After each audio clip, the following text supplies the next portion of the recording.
সুপ্রিয় দর্শক শ্রোতা, পৃথিবীতে কিন্তু চলন্ত তৃতীয় বিশ্বযুদ্ধের আনাগোনা আবারও শুরু হয়েছে। ইরান ইসরায়েল আবারও চলছে পাল্টাপাল্টি হামলা। এদিকে ইসরায়েলের উপর ইরানের ক্ষেপণাস্ত্র হামলা শুরু হয়েছে। পরমাণু কর্মসূচি তিরস্কারে মুছে দেওয়ার জন্য আবারও হুমকি দিয়েছে আমেরিকা। জানিয়ে দেব আমাদের হাতে থাকা সর্বশেষ আন্তর্জাতিক আপডেট। বাংলা সংবাদ শুরুতেই থাকছে সংবাদ শিরোনাম, এরপর জানাবো বিস্তারিত। ইসরায়েলের উপর ফের ইরানের ক্ষেপণাস্ত্র হামলা। আর জানিয়ে দিব পরমাণু কর্মসূচি পুনরায় চালু হলে আবারও ইরানে বোমা হামলার হুমকি দিল ট্রাম্প। এদিকে চীন রাশিয়া আধুনিক অস্ত্র দিচ্ছে ইরানকে।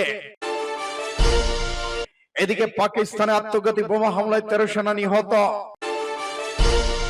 আত্মসমর্পণ শব্দটি আমাদের শব্দ ভান্ডারে নেই, জানালো খামেনি। রক্ত দেশে কিন্তু রক্ত মর্যাদার প্রশ্নে 1 ইঞ্চি ছাড় দেয়নি ইরানের আব্বাস আরাকচির ঘোষণা। এদিকে গাজার যুদ্ধবিরতি নিয়ে সুখবর দিলেন ডোনাল্ড ট্রাম্প। এবং সর্বশেষে জানিয়ে দেব মুসলিম বিশ্ব হকহাউ ইসরায়েল যুক্তরাষ্ট্রে হামলা চালাও আল শাবাব আল কায়দার ঘোষণা। এতক্ষণ শুনছিলেন সংবাদ শিরোনাম, এখন বিস্তারিত। তবে অনুরোধ থাকবে এই ভিডিওটিতে একটি লাইক দিন এবং কমেন্টস করে জানিয়ে দিন আপনি কোন জেলা থেকে বা কোথা থেকে আমাদের সাথে যুক্ত রয়েছেন। ইরান ইসরায়েল যুদ্ধের তৃতীয় বিশ্বযুদ্ধ লাগো এই আবহাওয়ার যুক্ত প্রেক্ষিতে জানিয়ে দিন গুরুত্বপূর্ণ মূল্যবান মতামত। ধন্যবাদ। আবারও যুদ্ধের ডাক, ইসরায়েলের উপর ইরানের ফের ক্ষেপণাস্ত্র হামলা। ইরান ইসরায়েলের মধ্যে পাল্টাপাল্টি হামলা অব্যাহত আছে। উভয় দেশের নেতারা পরস্পর বিরুদ্ধে আবার হামলার সতর্ক করেছেন। ইসরায়েলকে লক্ষ্য করে রাতে আরো ক্ষেপণাস্ত্র রকেট হামলা চালিয়েছে ইরান। হাইফা, তেল আবিব, জেরুসালেমকে লক্ষ্য করে নতুন ক্ষেপণাস্ত্র বহর ছুড়েছে ইরান। ইসরায়েল বলছে এসব হামলা ঠেকানোর জন্য তাদের প্রতিরক্ষা ব্যবস্থা সক্রিয় রয়েছে। অন্যদিকে রবিবার হামলায় ইরানের ইসলামী রেভলিউশনারি গার্ড কর্পসের গোয়েন্দা প্রধান নিহত হয়েছেন বলে রাষ্ট্রীয় টেলিভিশন জানিয়েছে। দেশটির স্বাস্থ্য মন্ত্রণালয় শুক্রবার থেকে পর্যন্ত 224 জনের মৃত্যু খবর দিয়েছে। এদিকে যুক্তরাষ্ট্র কর্মকর্তারা সিবিএস নিউজে বলেছে প্রেসিডেন্ট ডোনাল্ড ট্রাম্প ইরানের সর্বোচ্চ নেতা আয়াতুল্লাহ আলী খামেনিকে হত্যায় ইসরায়েলের পরিকল্পনা আটকে দিয়েছে। অন্যদিকে ফক্স নিউজে দেওয়া এক সাক্ষাৎকারে ইসরায়েল প্রধানমন্ত্রী বেনিয়ামিন নেতানিয়াহু বলেছেন এই সাক্ষাৎকারে ফলস্বরূপ ইরানের সরকার পরিবর্তন হতে পারে। সূত্র আরব নিউজের। আবারও ইরানে বোমা হামলার হুমকি ট্রাম্পের। যুক্তরাষ্ট্রের প্রেসিডেন্ট ডোনাল্ড ট্রাম্প স্থানীয় সময় শুক্রবার ইরানের সর্বোচ্চ নেতা আলী খামেনিকে তীব্রভাবে সমালোচনা করেন। ইরানের উপর থেকে নিষেধাজ্ঞা তুলে নেওয়ার পরিকল্পনা বাতিল করেন এবং তেহরান যদি উদ্বেগজনক মাত্রায় ইউরেনিয়াম সমৃদ্ধকরণ চালায় তবে তিনি আবার ইরানে বোমা হামলার বিষয়টি বিবেচনা করবে। ইসরায়েলের সাথে 12 দিনের সংঘাতের পর খামেনির প্রথম যে মন্তব্য করেছিলেন তার জবাবে ট্রাম্প কঠোর প্রতিক্রিয়া দেখায়। এই সংঘাতে সমাপ্তি ঘটে যখন গত সপ্তাহে যুক্তরাষ্ট্রে ইরানের পারমাণবিক স্থাপনাগুলো বোমা হামলা চালায়। স্থানীয় সময় শুক্রবার সামাজিক যোগাযোগ মাধ্যম টুইটার সোশ্যালে একাধিক পোস্টে খামেনির বিরুদ্ধে তীব্র ক্ষোভ উদ্বেগ প্রকাশ করেছেন ট্রাম্প। দাবি করেছেন যুদ্ধ শুরুর সময় ইসরায়েল ও যুক্তরাষ্ট্রের হামলা থেকে খামেনিকে তিনি একটি ভয়াবহ লজ্জাজনক মৃত্যু থেকে রক্ষা করেছেন। এবার ইরানকে আধুনিক অস্ত্র দিচ্ছে চীন রাশিয়া। টানা 12 দিন যুদ্ধের পর ইরান ইসরায়েলের মধ্যে যুদ্ধবিরতি কার্যকর হয়েছে, কিন্তু এই যুদ্ধবিরতি কতদিন থাকবে তা নিয়ে সংশয় দেখা দিয়েছে। যদি একেবারে সংঘাত টিকে গেছে ইরান দেশটির সামরিক শক্তি বিশেষ করে আকাশ প্রতিরক্ষা ব্যবস্থা ও বিমান শক্তি ভেঙে পড়েছে। তাই ভবিষ্যৎ সম্ভাবনা যুদ্ধের প্রস্তুতি হিসেবে ইরানকে তার সামরিক সক্ষমতা বাড়াতে মনোযোগ দিতে হবে। এরই অংশ হিসেবে দেশটি বন্ধু প্রতিম রাশিয়া চীন থেকে আধুনিক অস্ত্র কিনতে পারে বলে ধারণা করা হচ্ছে বিশেষজ্ঞরা। আর চীন রাশিয়া ইরানকে অস্ত্র দিতে রাজি হয়েছে। ইরান মূলত উন্নত মিসাইল ক্ষেপণাস্ত্র শক্তি দেশ হিসেবে পরিচিত, তবে সেই তুলনায় দেশটির বিমান প্রযুক্তি বেশ পুরনো এবং নৌ শক্তিতে অত্যাধুনিক নয়। মুসলিমদের অভিশাপ দেওয়া ইসরায়েলের ভিডিও ভাইরাল। আকাশ প্রতিরক্ষা ব্যবস্থা আধুনিক প্রযুক্তি না থাকায় দেশটি তার আকাশ রক্ষা করতে পারেনি। ফলে লড়াইয়ে শুরুতে ইরানের আকাশ দখল করে নেয় ইসরায়েল। একদিকে ইরানের আকাশ প্রতিরক্ষা ব্যবস্থা বিমান হামলা শনাক্ত কার্যকর ভাবে ঠেকাতে পারেনি, অন্যদিকে দুর্বল যুদ্ধ বিমানগুলো আকাশে উড়ে ইসরায়েলের বিমান থামানোর চেষ্টা করেনি, বরং ঘাঁটিতে থাকা অবস্থাতে বেশ কিছু বিমান ধ্বংস হয়েছে। তবে ইরান তার ক্ষেপণাস্ত্র হামলার মাধ্যমে ইসরায়েলকে চমকে দিয়েছে। এসব হামলায় ব্যাপক ক্ষতির মুখে পড়েছে ইসরায়েল। পাকিস্তানে আত্মঘাতী বোমা হামলায় 13 সেনা নিহত। পাকিস্তানের উত্তর ওয়াজিরিস্তান আত্মঘাতী গাড়ি বোমা হামলায় অন্তত 13 জন সেনা নিহত হয়েছেন। এই হামলায় আহত হয়েছেন আরো কয়েকটা ডজন মানুষ। শনিবার দুপুরে এই ঘটনা ঘটে। স্থানীয় নিরাপত্তা সূত্রের উদ্ধৃতি দিয়ে খাইবার নিরাপত্তা কর্মীরা জানিয়েছেন, বোমা নিষ্ক্রিয়ভাবে ইউনিটের একটি যানবাহনের কাছে বিস্ফোরক ডিভাইসের বিস্ফোরণ ঘটায় হামলাকারী। এতে 13 জন সেনা নিহত হয়। প্রতিবেদনটি আরো বলা হয়েছে, হামলায় অন্তত 24 জন আহত হয়েছেন, যাদের মধ্যে 14 জনই বেসামরিক নাগরিক। জেলা এক পুলিশ কর্মকর্তা জানান, বিস্ফোরণের ধাক্কায় দুটি বাড়ির ছাদ ধসে পড়ে, এতে 6 শিশু আহত হয়েছেন।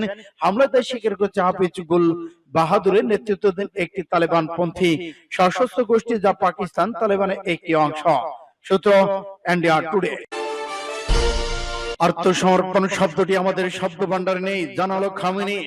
ইরানের সর্বোচ্চ নেতা আয়াতুল্লাহ আলী খামেনি বলেছেন, ইরান জনগণ তাদের ঐক্য প্রদর্শন করেছেন। এই বার্তা দিয়েছে যে আমাদের জনগণের কণ্ঠস্বর এক। তিনি বলেন, ট্রাম্প ইরানকে আত্মসমর্পণের আহ্বান জানিয়েছিলেন, কিন্তু যুক্তরাষ্ট্রের প্রেসিডেন্ট ডোনাল্ড ট্রাম্প খুব বড় মন্তব্য ছিল।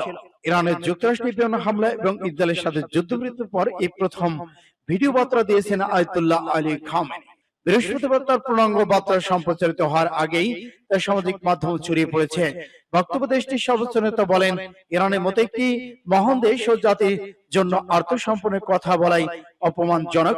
খামেনি যোগ করেন, ইরান কখনো আত্মসমর্পণ করবে না। ট্রাম্প বলেছেন, ইরানকে আত্মসমর্পণ করতে হবে। ইরান আত্মসমর্পণ করলেই কেবল যুক্তরাষ্ট্র সন্তুষ্ট হবে, কিন্তু আত্মসমর্পণ কখনো হবে না।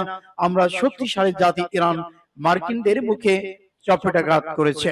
সূত্র আরব নিউজের। রক্ত দিয়েছি কিন্তু মর্যাদা প্রশ্নে 1 ইঞ্চি ছাড় দেয়নি ইরানিরা, আব্বাস আরাগচির ঘোষণা। ইরানের পররাষ্ট্রমন্ত্রী আব্বাস আরাগচি শনিবার বলেছেন যে ইসরায়েল যুক্তরাষ্ট্রের সঙ্গে সাম্প্রতিক সংঘর্ষে অনেক প্রাণ হারিয়েছে এবং রক্ত দিয়েছে, কিন্তু 1 ইঞ্চি মাটি কিংবা ইরানের মর্যাদা ছাড় দেয়নি তারা। ভারতের যুদ্ধে নিহতদের তেহরানের রাষ্ট্রীয় জানাজায় অংশ নিয়ে আরাগচি বলেন, ইরানের ক্ষয়ক্ষতি জাতীয় প্রতিরোধের প্রতীক হিসেবে স্মরণীয় হয়ে থাকবে।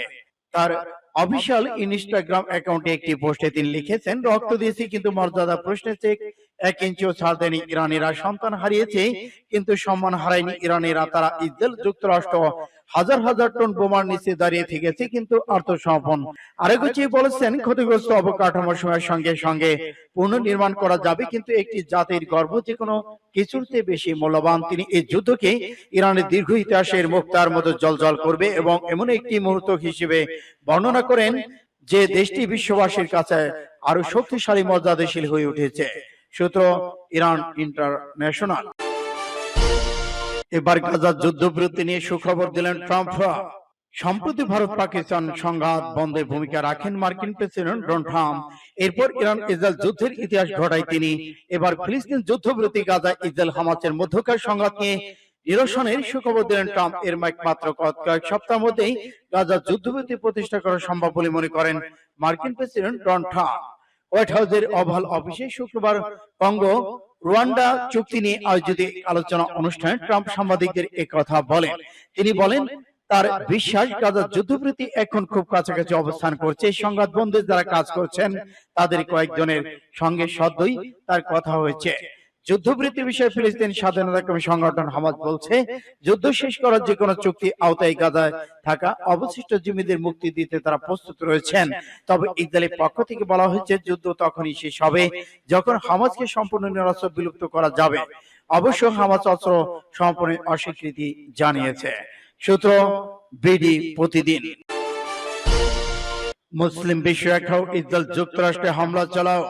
মুসলিম বিশ্ব একটাও ইসরায়েল যুক্তরাষ্ট্রে হামলা চালাও। বিশ্বজুড়ে নিজেদের অনুসারীদের আহ্বান জানালো আল কায়দা আল শাবাব গোষ্ঠী। বিশ্বের সব মুসলমানকে ইসরায়েল যুক্তরাষ্ট্রে ইহুদিদের উপর হামলার ডাক দিয়েছে সংগঠন দুটি। খবর গার্ডিয়ানের। সোমালিয়া আল কায়দার শক্তিশালী সহযোগী আল শাবাব সম্প্রতি এক বিবৃতিতে জানায়, মধ্যপ্রাচ্য সংঘাত শুধু ফিলিস্তিনদের ভূমিতেই ইসলামী দখল দলগুলোর যুদ্ধ নয়, বরং সমগ্র মুসলিম উম্মাহর যুদ্ধ। মুসলিমদের অবশ্যই এক হতে হবে, ইহুদিদের ধ্বংসে তাদের মিত্রদের সহায়তা করতে হবে। ভারতীয় উপমহাদেশে ইয়েমেন, সিরিয়া অন্যান্য আল কায়দায় সহযোগীরা একই ধরনের বিবৃতি প্রকাশ করেছেন। দলগুলো সর্বত ইহুদিদের বিরুদ্ধে আক্রমণের আহ্বান জানান। তবে বিশেষ করে উত্তর আমেরিকা, ইউরোপে মার্কিন নিউজ ওয়েবসাইট লং এয়ার জার্নালের প্রতিবেদনে এ খবর পাওয়া যায়।